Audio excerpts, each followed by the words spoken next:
Pernahkah Anda melihat saluran air yang berdiri menjulang di atas jalan dan sawah, seolah melayang dalam diam? Di balik struktur lengkung yang tua ini, tersimpan kisah teknik, sejarah, dan harapan masa lalu. Ini adalah Buk Renteng, saluran irigasi yang tak hanya mengalirkan air, tapi juga warisan. Mari kita menyelami ceritanya.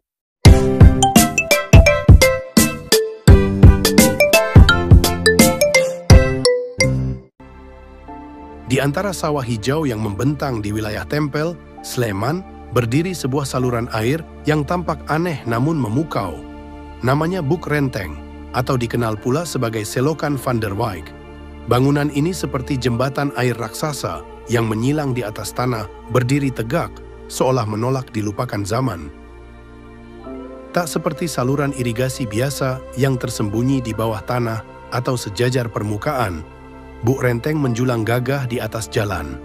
Pilar-pilarnya melengkung artistik, tersusun dari batu dan semen, menopang aliran air yang mengalir di atasnya dengan tenang. Rancangan ini bukan tanpa alasan.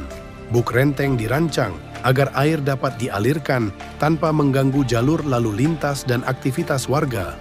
Di bagian bawahnya dibuat terowongan lengkung yang cukup luas untuk dilewati orang dan bahkan kendaraan roda 2.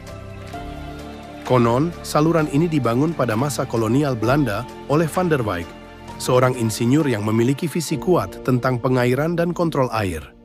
Dia memahami bahwa tanah vulkanik subur di Sleman butuh pasokan air yang cermat dan konsisten. Buk Renteng adalah simbol keterpaduan antara teknologi Eropa dan lanskap agraris Nusantara. Ia tak hanya melayani fungsi praktis, tapi menjadi bagian dari keindahan dan keunikan budaya lokal. Meski usianya sudah puluhan tahun, struktur ini tetap kokoh berdiri. Bahkan di musim hujan, ketika debit air meningkat, saluran tetap mampu menjalankan fungsinya tanpa kerusakan berarti.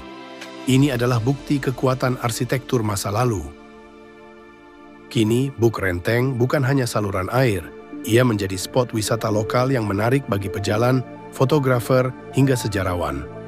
Banyak yang terkesima oleh kemegahannya yang sederhana namun kuat. Sayangnya, tidak banyak yang tahu sejarah lengkapnya. Minimnya dokumentasi membuat Buk Renteng nyaris terlupakan. Namun justru disitulah daya tariknya, sebuah misteri teknik di tengah desa. Selokan van der Wijk kini menjadi pengingat bisu bahwa air pernah diatur dengan penuh perhitungan, dan tanah ini pernah menjadi panggung eksperimen teknik yang luar biasa. Jika Anda pernah melintasi Tempel dan melihat struktur ini, berhentilah sejenak. Dengarkan airnya, amati lekuk bangunannya. Siapa tahu Anda tak hanya melihat saluran irigasi, tapi juga menyaksikan jejak masa lalu yang masih hidup. Apakah Anda pernah melihat bangunan saluran air seperti ini? Atau mungkin Anda tahu kisah menarik lainnya dari masa kolonial yang masih berdiri hingga kini? Tulis di kolom komentar, mari kita lestarikan kisah warisan teknik Nusantara bersama.